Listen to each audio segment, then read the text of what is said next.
Leon Moncer was a complicated young man.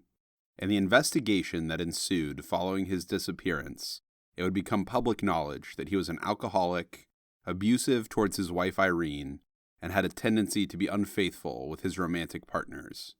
Despite all of this, he was a well-liked member of the community, with many dedicated friends, and many people had very kind words to say about him following his disappearance. Disappearances like Leon's are fairly uncommon. Usually, there are clues that tell some kind of story about what happened to those who vanish. Rarely do you have a case where there is so little evidence left at the scene of an apparent crime. In the case of Leon Moncer, that was his fate. To vanish from sight with no hard evidence pointing in a direction where his body might be found, or if he had even met his untimely end. This has led to a decades-long debate on what actually happened to Leon. Did he up and leave his ex-wife and 3-year-old daughter for greener, less complicated pastures?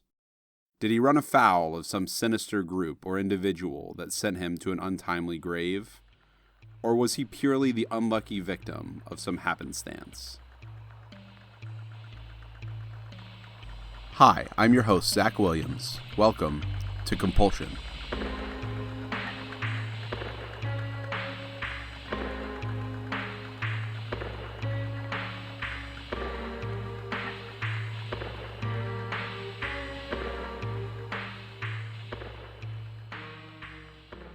Belmont County, the area where Leon Moncer lived, is tucked into a bend in the Ohio River.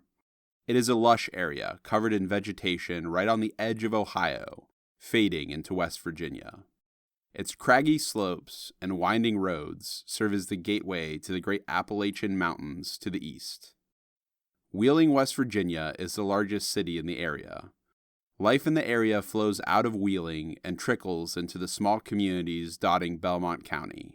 From Bridgeport, directly across the river, to Bel Air in the south, Martins Ferry in the north, and the county seat, St. Clairsville, to the west. To this day, Belmont County is a sleepy little corner of the world, with some 70,000 people. Much like many of the Rust Belt behemoths, many of the towns in Belmont County appear much larger than their population signs would predict. There is evidence of a bygone golden age. Belmont County of the 1980s would have been firmly on the downslide of that golden age. The rise of industries like the junk trade in which Leon worked was indicative of the slow decay of the manufacturing and production industries which had dominated in the past. This is a case where information is sparse at best, with only a few local papers ever taking an interest. Despite the lack of publicity, there were several notable discrepancies between sources and an air of general misinformation about the case. In an effort to clarify details about the case and the subsequent speculation and developments over the ensuing years, we were able to discuss the various sources and developments with a primary source. We had the privilege to speak on the phone in a one-on-one conversation with Leon Moncer's daughter, Julie Wurzbacher. This conversation took place in August of 2020. Leon Moncer worked for Herman Strauss, a business in the junk recycling industry. Leon also had aspirations of starting his own business and had recently purchased a tow truck of his own in the months leading up to his disappearance. In the Times Leader article published on February 28, 1982, just 10 days after his disappearance, Leon was described by his wife Irene as a helpful and caring man. Quote, "He'll do anything for anybody." His disappearance is also out of character for Leon, with Irene stating, quote, "He's got a lot of friends. It's just not like Leon. He's never done nothing like this before." In the lead up to his disappearance, Leon's life was chaotic. He was on the tail end of a failed marriage, as he was in the process of finalizing a divorce with his wife, Irene. He was working a full-time job and trying to start his own business on the side. He was trying to navigate a new world where he had to learn how to co-parent with Irene while no longer being in a relationship with her. And on top of all of this, he was still a young 21-year-old man with lots of growing up to do, and he was dealing with a number of bad habits, namely drinking and drug use. His wife is quoted as saying he, quote, had a tendency to get rowdy when drinking, which was further evidenced by the fact that he was recently involved in several bar fights. There was one tussle of particular note that had occurred several months prior, as it took place at Tin Pan Alley, the known gathering spot of the notorious local mob in Weelunk. According to his wife Irene, Leon was mostly unfazed by these things. By all accounts, it appears that he and Irene had worked out how to both be present in their daughter's life, even if they were no longer together. According to his daughter, he and Irene got along very well as co-parents, though they'd been separated long enough for Leon to move on romantically, and he had actually been seeing someone long enough to have proposed. We will refer to his fiancée as Gigi. Gigi lived in nearby Bethlehem, West Virginia. While a rowdy 21-year-old man getting into a handful of bar fights may seem normal, another event that happened during the week before his disappearance may cast his presence at Tin Pan Alley in a more interesting light. During the week leading up to his disappearance, Leon received a death threat in the mail. Compiled from a hodgepodge of newspaper and magazine clippings, it simply read, quote, "Leave it alone, or you are dead." The letter had no stamp on it, so it had been put directly into the mailbox by whoever wrote it. Leon simply shrugged off the death threat. However, it has also been reported by Irene that in the weeks and days leading up to his disappearance, Leon had become more guarded, especially with regard to his 3-year-old daughter, Julie. He suddenly began to forbid anyone from taking pictures of the girl. He was very careful about who he would let hold her, and became somewhat overprotective. Could this pattern of violence, culminating in a death threat note, have something to do with his disappearance? Leon Moncer was last seen on the night of February 18th, 1982. It was his brother, Raymond's birthday party, and Raymond said, quote, he couldn't make it because he had a hot date. Him and Gigi had been in a bit of a rough patch, as he'd hit her recently, and possibly broken her nose. Her brothers were upset with Leon, and whether or not he had made up with Gigi yet is unclear. His hot date was likely with a different woman, as no one at the time knew who he was meeting. To this day, who the date was with remains a mystery. Irene told the Times leader in an interview 10 days later what she knew of Leon's timeline that night. He left from his parents' house across the street, then stopped by his boss's house to borrow $20. Then he drove to his friend Ted's house in Weelunk. Irene did not know Ted's last name. Multiple friends placed Leon at Ed's Lounge in Lloydsville later on in the evening, but none made any mention of Leon's mystery date. The true concern for Leon began the next day, February 19th, when he failed to show up for work. It was payday at Herman Strauss. Leon's brother, Ray, said that his brother, quote, never missed work unless he was sick. Leon's absence at work was enough for the family to file a report with the Belmont County Sheriff's Department that very day. That very night, the case began to take a turn towards the bizarre. Irene would later tell the press about a strange phone call Leon's mother, Shelby, received. She was speaking on the telephone around 9 p.m. when the operator suddenly interrupted her conversation, asking both parties to hang up because of an emergency phone call from Leon Moncer. His mother hung up the phone and sat waiting for a call from her lost son, which never came.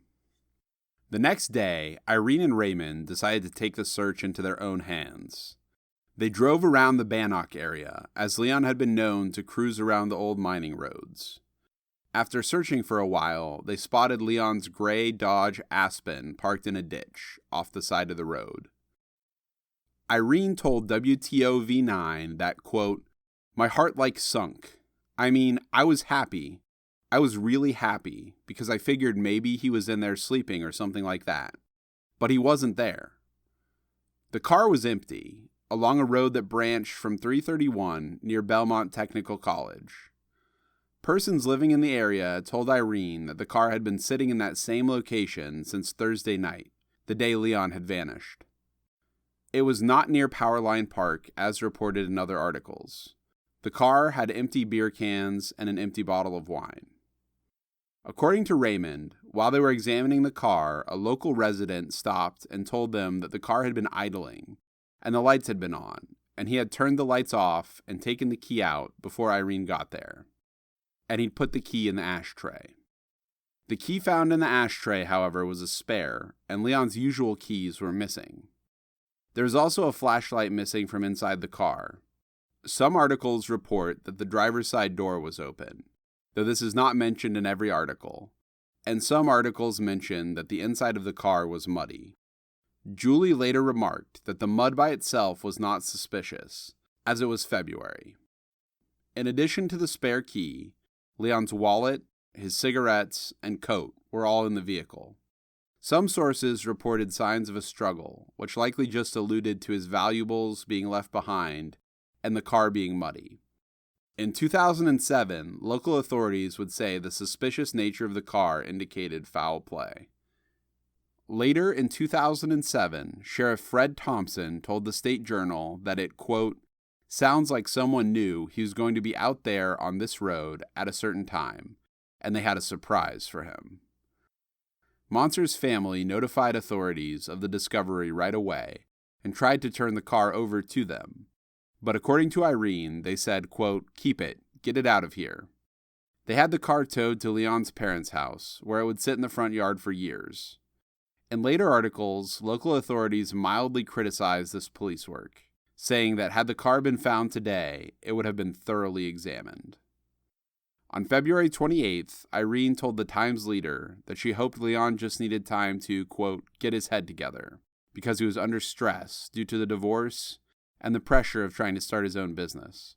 She told the paper, quote, I just wish he'd call to ease everyone's mind.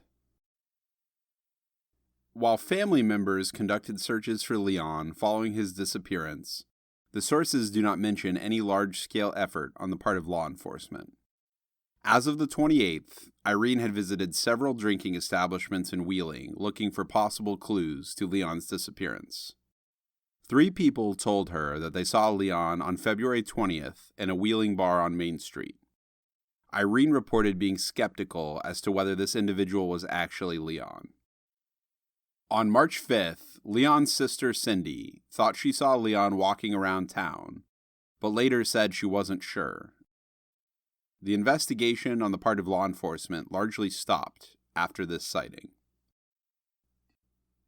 Soon after Leon vanished, Irene received a phone call from a stranger who asked her if she wanted to know where her husband was. She said that she did, and the caller replied, quote, well, his head's in a garbage bag in the river.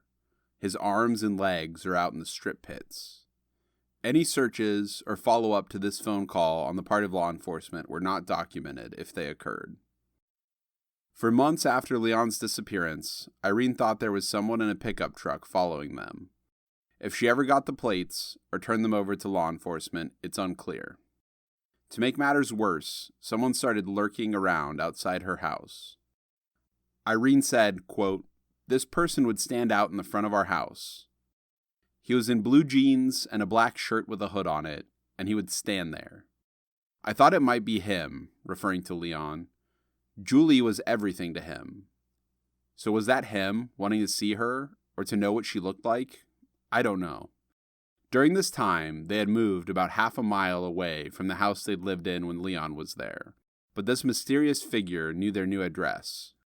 However, the move put them just past the jurisdiction of the authorities they had been working with and into the St. Clairsville police territory. Irene called the police every time this figure showed up, but St. Clairsville was further away and police would take about a half an hour to get there. So this person was always long gone by the time they showed up. This went on sporadically for 2 years. There is a theory that perhaps Leon had been a victim of mob activity in Wheeling. The mob was very active in Wheeling from the 60s through the late 80s. Weelunk created an extensive series dedicated to the history of the mob in Wheeling, West Virginia. This theory mostly originates from the fact that Leon had some associations with a few shady individuals through his involvement with drugs. The mysterious note he received in the mail and his brawl at Tin Pan Alley only add fuel to this theory. However, the contents of the mysterious note does not point to a dispute over some kind of drug debt. And while this is an interesting theory with several points, there has not been enough evidence uncovered yet to take this theory seriously. Leon Moncer was declared legally dead on November 16, 1988, on what would have been his 28th birthday. Shelby struggled with that decision, but decided it was time for some kind of closure. Irene eventually moved on and remarried, but she always speaks fondly of Leon in interviews and hopes to one day find answers. In 1992, the Times leader interviewed Leon's family to discuss the 10-year anniversary of his disappearance. Leon's brother Raymond said, quote, "I believe he's dead. I just wonder where he's at and what happened." At the time, Raymond was still checking with the sheriff's office every once in a while. He said the consensus seemed to be that someone knew what happened, but was not coming forward.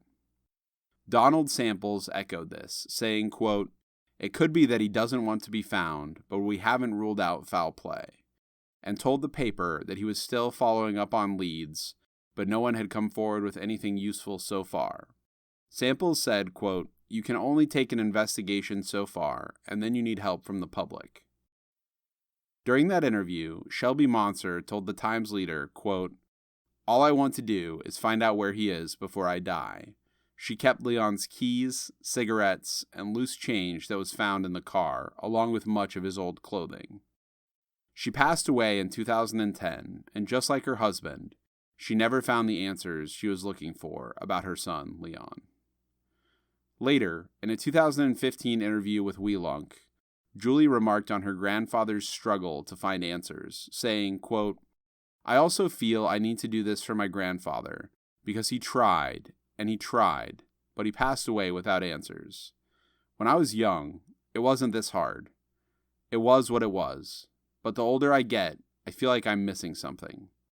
In that same article, when asked what she would do if she ever had the chance to meet him, she said, quote, "I'd probably be very mad at him if I ever met him. I'd be mad because my grandparents' number is still the same as it was when he vanished. But I don't exactly know what I will say to him when I meet him again, whether it's here on Earth or in heaven, if he goes there. I just want to know what happened and why he didn't come back. If I find out that he is dead, at this point, I'm not concerned with who did it. I just want to know where he is so I can put him to rest next to my grandfather. If he's dead, that's where he belongs. That would be proper." 2007 had been the year that Moncer's case file was rediscovered after having been misplaced during some unknown time in the past. His file was found during an intensive search of an old storage building. His case was reopened and has periodically made the news. Much of the media coverage was pushed by Fred Connors, a reporter who worked with the Ohio Valley Cold Case Task Force. Because of this, a few of the rare articles available have the Ohio Valley Cold Case Task Force email listed as the contact information, an email which no longer exists as of 2020. During his push for media attention, Fred Connors made a general statement aimed at anyone who might have information about the case. He said, quote, "You know something about this case, so man up. Help this young lady find her dad, or find out what happened to her dad. She needs that. Our mission has always been to give voice to the victims and justice to the families. And knowing Julie how I do, and knowing how her heart is just broken, somebody needs to man up and give this girl some peace." Sheriff Fred Thompson made a similar plea, asking anyone with information to come forward, saying, quote, "They don't have to give us their name if they don't want to. Just call us in with what they know or what they think they know." The sheriff would occasionally speak to the media to try and help get the word out. He told WTRF that, quote, "You know, it's been 30 years. It's time we put closure to this case for the sake of the family." This same article touched base with Leon's family once again and mentioned that Leon's sister Hazel thinks her brother was murdered. During the initial media buzz in 2007, Irene was more than eager to talk to the press. She still wants answers, and told the State Journal that, quote, "Not knowing is the hardest part. Even after all these years, you still want to know." Ryan Aller, the detective who for a time was in charge of looking into tips related to the case, said, quote, "Hope is a dangerous thing, and I would tell anybody in this situation that chances are he passed on long ago. We do believe he is dead. He was declared legally dead. Circumstances of him missing were extremely suspicious." Aller went on to say, "Somebody knows what happened to Leon Moncer, maybe more than one person, and I guarantee you that. What detectives need is for someone to come forward. At the very least, they could have the common courtesy to anonymously reach out and let somebody know where he is. His father went to his grave not knowing for sure if he was still alive or not." At one point, after the case started gaining publicity, Julie spoke with a psychic near Columbus who told her that her father was alive and had been keeping an eye on her. The psychic said that her father had changed his name to James Johnston, and shortly after putting her number on an article, Julie got a call from someone claiming to have that name. They told her she could call them if she needed anything, but didn't claim to actually be Leon Moncer. When she tried calling the number back again, it was no longer active. In 2015, investigators followed a tip to nearby Columbus, Ohio, where they ended up digging up a basement. Julie was not informed of this tip or what came of it, if anything. She found out about it when it was published in the WTOV9 article, that she would also be quoted in when interviewers asked her how she would feel if answers were ever found. She said, quote, "Either way, I'll be sad. If he's alive, I'll be sad that he left. And if something happened to him, I'll be sad that somebody took him from me." In this same article, Irene told reporters that she was still looking for answers. She said she wants to know who did it, and that her and Julie have a right to know. That same year, in an interview with Weelunk, Julie said, quote, "I think he's out there. I don't think he's dead, but I can't really explain to you why I have that feeling. That's what it is, a feeling. I just want to know one way or the other. It didn't really bother me when I was younger or when I was in school, but the older I get, the more I want to know if he did something that got him in trouble or if his hot date was just leaving. That's something I want to know, one way or the other. I don't know what he was doing, and I know that he was hanging around a lot in the bars during those days, and some of my relatives have told me that he did do drugs. My aunt told me that his nickname was the Candyman, and that it was a reference to the drugs he was dealing. In 2020, she told us that an uncle had tried to tell her that the nickname was just because Leon liked sweets, but she responded by saying that she's an adult and she's old enough to know the truth. She has no illusions about the fact that he did drugs or the fact that he could get violent when he was using.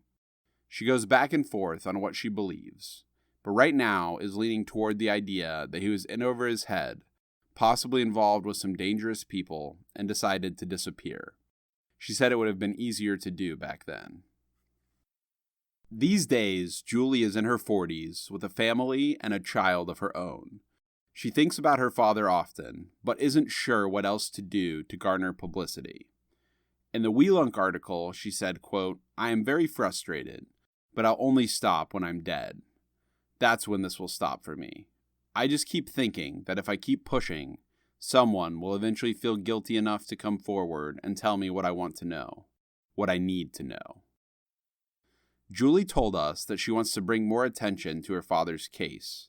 Law enforcement seems to think that more media attention could be a good thing as well, though they have not spoken out about the case since 2015. In 2007, the case was brought up on web sleuths, but quickly burned out due to lack of information.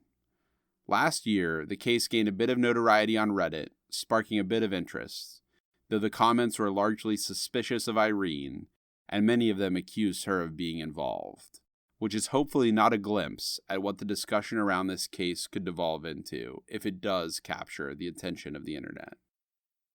It's certainly not a case that would normally be front page news.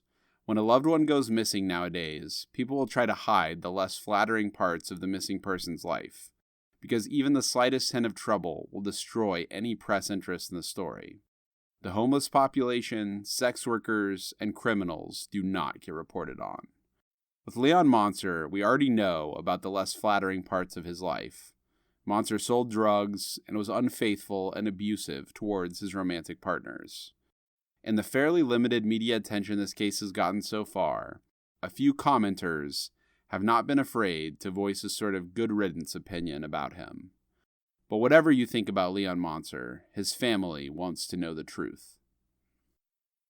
If you have any information, please call the Belmont County Sheriff's Office at 740-695-5124.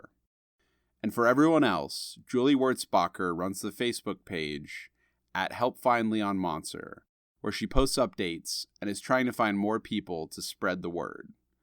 On August 19th, she posted all of the old Times Leader articles she'd kept, along with the caption, quote, "This is all I have to go by in regards to my dad. Someone out there knows something, and I need to know where he is or what happened to him. So everyone, please share this so maybe I can finally get the closure I need." Music is provided by Hexsystem. Major sources for this episode include Weelunk and the Times Leader. For a full list of sources or links to our contributors, please see our show notes. Follow us on Twitter or Instagram at CompulsionCast to stay up to date on our latest episodes and news. See you in 2 weeks.